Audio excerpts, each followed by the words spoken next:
और युवा चेतना के राष्ट्रीय संयोजक रोहित कुमार सिंह ने कहा है कि अखंड भारत का सपना उस दिन पूरा होगा जिस दिन पाकिस्तान अधिकृत कश्मीर में भारत का झंडा लहराएगा।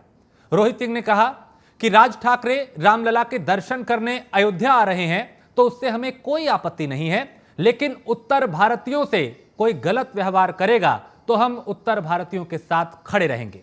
इन्हीं तमाम मुद्दों पे प्राइम न्यूज संवाददाता पंकज वानखेड़े ने रोहित कुमार सिंह से बात की। उन्होंने क्या कुछ कहा, उन्हें सुनते हैं। हाल ही में दिल्ली में आदिगुरु शंकराचार्य की जयंती मनाई गई, जिसमें युवा चेतना के संयोजक रोहित सिंह ने तमाम बड़े अधिकारी कहा जाए या बड़े गणमान्य अतिथियों को बुलाया था, चाहे पूर्व चीफ जस्टिस हो या केंद्रीय मंत्री हो या मुख्यमंत्री। इसी तमाम मुद्दे को लेकर बात करने के लिए मेरे साथ खुद युवा चेतना के संयोजक रोहित सिंह जी है। सर, जिस तरह से वो कार्यक्रम हुआ रोहित जी, उसमें लगातार बात चल रही थी अखंड भारत की। क्या मायने हैं अखंड भारत की, क्योंकि लगातार विभाजन भी हो रहा है कहीं कहीं विषयों को लेकर, विचारों को लेकर। अगर वो विचार एक नहीं होंगे तो अखंड भारत कैसे होगा? देखिए, भारत भूमि कोई टुकड़ा नहीं है, यह एक विचारधारा है और हमारी भूमि पर पाकिस्तान का झंडा लहरा रहा है। यह पूरी दुनिया में बैठे भारतीयों को बिल्कुल नागवार लगता है। अखंड भारत का सपना उस दिन पूरा होगा जिस दिन पाकिस्तान अधिकृत कश्मीर पर भारत माता का तिरंगा लहरेगा।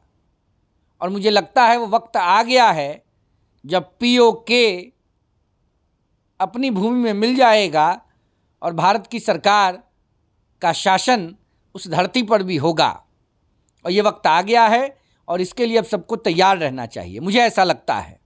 लेकिन रोहित जी, जब अखंड भारत की बात करते हैं, लेकिन दो विचारों विभाजन, हाल ही में जो एक मुद्दा चल रहा है लाउड स्पीकर को लेकर, कुछ लोग कहते हैं कि अजान नहीं बजना चाहिए, कुछ कहते हैं कि हनुमान चालीसा हम यहाँ बजाएंगे वो भी नहीं बजना चाहिए। तो क्या ऐसे में अखंड भारत की जो विचारधारा है वो आगे तक पहुँचेगी? देखिए, एक भारत श्रेष्ठ भारत पूजा हमारा निजी विषय है। मैं सनातनी हूँ, भगवान शंकर को मानता हूँ, माता दुर्गा को मानता हूँ, मैं प्रोफेट साहब का भी सलाम सम्मान करता हूँ, मैं गुरु नानक जी का भी सम्मान करता हूँ, जीसस का भी सम्मान करता हूँ। लेकिन इसका मतलब ये नहीं है कि 100 लाउड स्पीकर लगा करके ही हम पूजा करेंगे। मेरा मानना है कि पूजा पाठ निजी विषय है, पूजा का सम्मान होना चाहिए लेकिन उसका बाजारीकरण नहीं होना चाहिए। तो निश्चित रूप से इस पर कोई पॉलिसी तो बननी चाहिए। आपने कल अपनी स्पीच में कहा था कि आदिगुरु शंकराचार्य 32 की उम्र में ही पूरे देश की युवाओं को जागरूक करने चले गए थे। क्या लगता है अभी भी युवा जो है वो जागरूक हो रहे हैं? क्योंकि लगातार मैं फिर उसी मुद्दे पे आ रहा हूँ, जैसे लाउड स्पीकर को लेकर विभाजन हो रहा है, धर्म को लेकर विभाजन हो रहा है, अलग अलग मुद्दों को लेकर विभाजन हो रहा है, विचारधारा को लेकर विभाजन हो रहा है। तो फिर जो परिक्रमा, जो एक संकल्प रखा गया है अखंड भारत का, क्या वो पूर्ण हो पाएगा? देखिए, भारत सर्वधर्म समभाव का देश है। यहाँ हिंदू, मुसलमान, सिख, ईसाई, बौद्ध, जैन, पारसी सब मिलजुल के रहते हैं। देश की आज़ादी की लड़ाई में सबकी भूमिका रही है और आज भी प्रधानमंत्री नरेंद्र मोदी जी के नेतृत्व में सभी धर्म, सभी बिरादरी के लोगों का सम्मान और उनकी चिंता सरकार कर रही है। झूठ मूठ का कुछ राजनीतिक दल धर्म के नाम पर और जात के नाम पर लोगों को दिग्भ्रमित कर एक विवाद खड़ा करने का कुत्सित प्रयास कर रहे हैं, जिसकी निंदा हम करते हैं। मुझे लगता है कि भारत के लोग बड़े समझदार हैं। आज चाइना, अमेरिका, जापान, पूरी दुनिया हिंदुस्तान को देख रही है। हिंदुस्तान बहुत तेज़ी से अपनी गति से प्रगति की ओर बढ़ रहा है। इसलिए कुछ विदेशी शक्तियां हैं जो हिंदुस्तान को डिस्टर्ब करने के लिए इस प्रकार के इश्यूज़ को यहाँ के ही कुछ राजनीतिक लोगों के माध्यम से समाज के अंदर घोलने का प्रयास कर रहे हैं।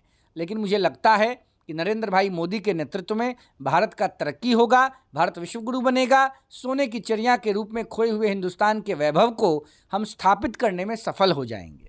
आखिरी सवाल रोहित जी, आपने कहा कुछ राजनीतिक पार्टियां, कुछ राजनेता विभाजित कर रहे हैं, बलगरा रहे हैं, लेकिन सवाल ये उठता है कि राज ठाकरे जो उत्तर भारतीयों को, बिहारियों को लगातार निशाना बनाते थे, वो आने वाले 5 जून को अयोध्या आ रहे हैं और बीजेपी कुछ सांसद हैं, उन्होंने कहा है कि उनको अयोध्या एंट्री नहीं करने दी जाएगी। आप किस तरह से देखते हैं? देखिए भाई, हम तो हिंदुस्तान के नागरिक हैं और हम बाबा साहब भीमराव अंबेडकर जी के संविधान के अधीन ही अपने आप को मानते हैं। जब धारा 370 खत्म किया गया तो प्रत्येक भारतवासी को प्रसन्नता हुई। क्यों प्रसन्नता हुई? क्योंकि हिंदुस्तान के अंदर दो नियम कैसे चलेगा भाई। बिहार में पैदा हुआ आदमी, उत्तर प्रदेश में पैदा हुआ आदमी, मध्य प्रदेश में पैदा हुआ आदमी जम्मू कश्मीर में जाके क्यों नहीं कुछ कर सकता है? तो जब जम्मू कश्मीर में धारा 370 हट गया तो भारत का कोई भी नागरिक देश के किसी भी कोने में भारतीय होने के कारण बिना किसी रोक टोक के संविधान के अधीन रहते हुए कोई भी काम कर सकता है। इसलिए अगर राज ठाकरे जी अयोध्या आ रहे हैं हमारे आपके हम सबके राम जी का दर्शन करने, तो हमें कोई इसकी आपत्ति नहीं है। और रही बात बिहारियों, उत्तर भारतीयों, उत्तर प्रदेश के लोगों के साथ दुर्व्यवहार की, तो निश्चित रूप से बिहारी, उत्तर प्रदेश और पूर्वांचली के साथ कोई भी अगर गलत करेगा तो हम उसके खिलाफ खड़े होंगे। लेकिन राज ठाकरे जी उत्तर प्रदेश आ रहे हैं, अयोध्या आ रहे हैं, रामलला जी का दर्शन करेंगे तो भगवान राम के दर्शन का लाभ उनको मिले और राम जी की बुद्धि, राम जी की सद्बुद्धि, राम जी का आशीर्वाद उनको लगे और उत्तर भारतीयों और पूर्वांचलियों के ताकत को वो समझ चुके हैं, उनके साथ वो मिलजुल के काम करें। धन्यवाद साहब प्राइम न्यूज़ को वक्त देने के लिए। बहुत धन्यवाद। बिल्कुल साफ रोहित साहब कहा है कि जो विवाद है वो अपनी जगह है, लेकिन राज ठाकरे भगवान राम के दर्शन करने आ रहे हैं, उनका स्वागत है। पंकज वानखेड़े, प्राइम न्यूज़, नई दिल्ली।